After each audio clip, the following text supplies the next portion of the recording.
I love that we're talking about the base chakra, because this is all about your foundation. You believed in yourself and you felt safe enough to continue pursuing your dreams irrespective of what other people thought. Tell us a little bit more about your background.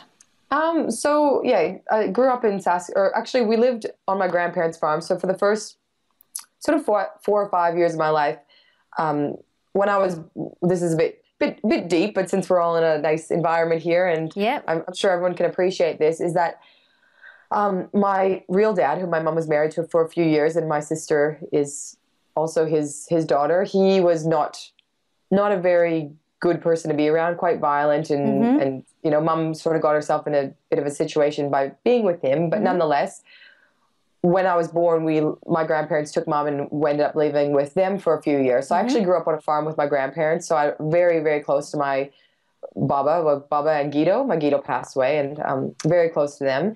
And those first few years, as I said, we would do outdoor things, and it was beautiful, and I felt so much love. So back to the foundation chakra, I didn't realize, I guess, how traumatic things had been. I mean, mom had been through a really tough time with the pregnancy, you know, prior to that. Very, very, I mean, she's just she's such a strong woman and inspires me so much for what she got through. But during those years, it was really tough for her. And I guess by having the support of her parents to help raise us made it, you know, So easier much for her to be able easier. to.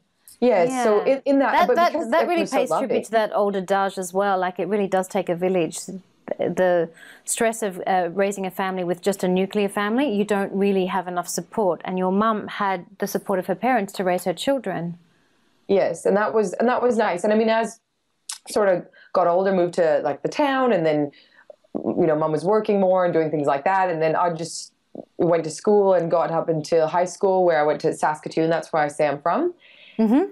And, you know, as I was saying before, I had this imagination. I always, you know, wanted to be in France. Even when we would go to a restaurant that wasn't even that expensive when I was young, and I thought that I was posh. You know, I would move things around and sort of sit like this. And actually, another funny story is, so we're sitting there, and my sister is like, "What are you doing?" And mom and they just sort of let me do it. And I was fixing all my napkins as if I'd been to a fancy, because we didn't have money to go to a fancy restaurant.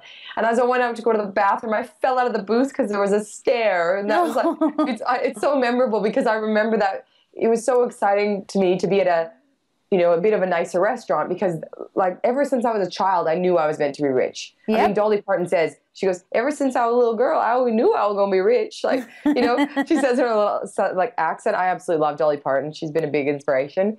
So yeah, and I guess why I'm sharing this with you is just to get in the mindset of my ability to believe things that weren't in front of me, but actually to know I'd eventually get there. And that's just continued on and on and on throughout my life. The ability to have a knowing and see things that were possible for me, even when no one else could, or they didn't feel them for themselves, that didn't hold me back from my dreams and my visions and my aspirations. So I guess that's why I share these types of story. I'm a storyteller, and I think that way, you know, people who can relate, you might be sitting watching this going, oh my gosh, that's me. Or, you know, for people in situations that think they may not be able to get out of them, or this is how it is. And it can happen in anything. It can happen with business, with like weight, with relationships, whatever it is, just knowing, you know, it might not happen now, but when I was 5, my brother had an exchange student from Australia that came to the town, and my brother, which is my half brother, but grew up together, 10 years older. So this guy comes from Australia, and I'm going to Australia ever since I was 5.